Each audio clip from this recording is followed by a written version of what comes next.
We have some really exciting news here on the homestead. We had a calfie born. It's a little heifer calf, and she is so cute. And we saw her quick enough to where we're able to actually show you literally minutes after she was born. She hasn't even taken her first steps yet, and I have all of that first step moments right here on camera for you.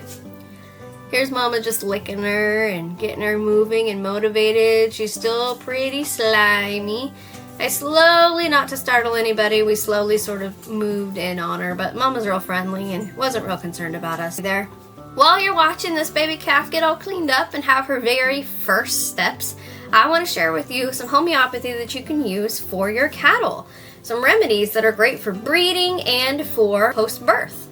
I'm just going to start with remedies here and list them off, and here's what you're going to want to use. Okay.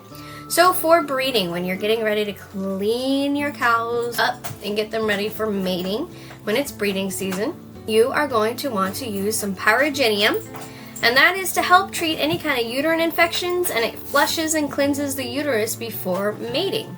So that's a great remedy if you feel like there could be an issue, or just in preparation for breeding, just to make sure as a prophylactic. The other great remedy for breeding time is sepia. Sepia is a great remedy for before and during mating. Oh look, she got up! This is the cutest. She's getting up and she's moving around. Okay, that is so cute. Back to sepia. Sepia is great before and during mating.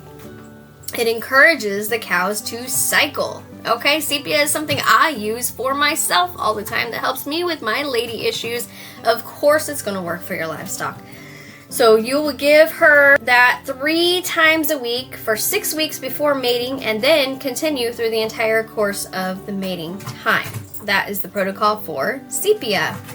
She's starting to take her first steps. Look it.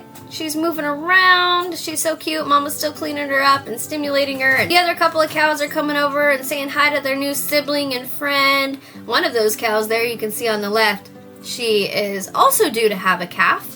I'm only going to have 2 calves this year, but you can see her big old belly. She's not too far out either. She fell back down, but she'll get back up again. I promise you. So if you have some cows that are non-cycling and you can't get that cow to cycle, let's try balancing the hormones to start the cycle again and aligning the preheating with the herd, okay? So if you're trying to get a bunch of cows bred at the same time, this helps them align their heat cycle. And that is folliculinum and a sepia. Blend them together, okay? Take those the same thing 3 times a week and get them restarted on their cycle and also get them all synced up. That's a great one for that. If you still can't get them cycling, they aren't cycling and they won't put on any weight, get some iotum in there. Give them the iotum, and that will help them to jumpstart that cycling. If the folliculinum and sepia is not working, try the iotum, especially, keyword there, if they won't put on weight. If you're having emotional upset during mating and you need to keep them calm, they're just a screamer. Sometimes cows in heat are screamers and they are angry. And in order to help with that and keep them calm, give them Ignatia. Ignatia is something that we take for humans as well, like all the time. If you're having a rough day, you're dealing with grief, you're having a big moment that happened in your life, you just lost a loved one or having a big upset, Ignatia is amazing. It is for emotional upset, and it also works for animals. You see there, I just gave her a little dose of some medicine in her mouth, and then you'll see later too, I also gave her a shot. This is just selenium and electrolytes to get her moving. Calves are born with low selenium, and they do struggle with some syndromes that they can get that really mess them up. So right off the bat, give them some selenium for an extra boost so they're not dealing with scours or a white muscle issue or any of those kinds of things. She's starting to get on her feet and get a little stronger here, so I had a little bit harder time.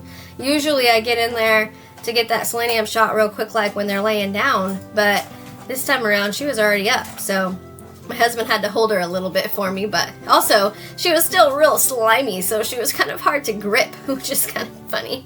Another remedy that is great for breeding cycles, if you feel like there's a risk of miscarriage or to support the body to hold on to the pregnancy. So this is a great remedy just as a prophylactic as well, and that's viburnum. So give them viburnum if you're dealing with Or if you're just wanting to support the body to hold on to that pregnancy.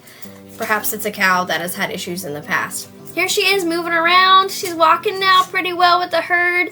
And now she's just gonna start walking with her family, moving around. Oh, she'll find that udder.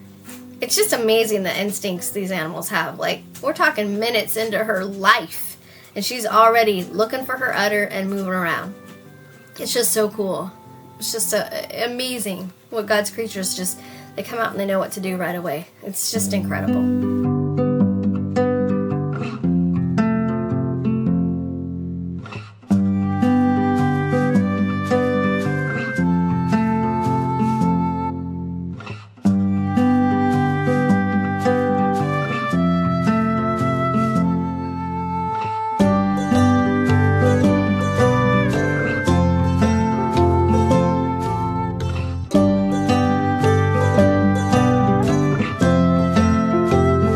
So let's talk about some remedies for after calving or to support during labor.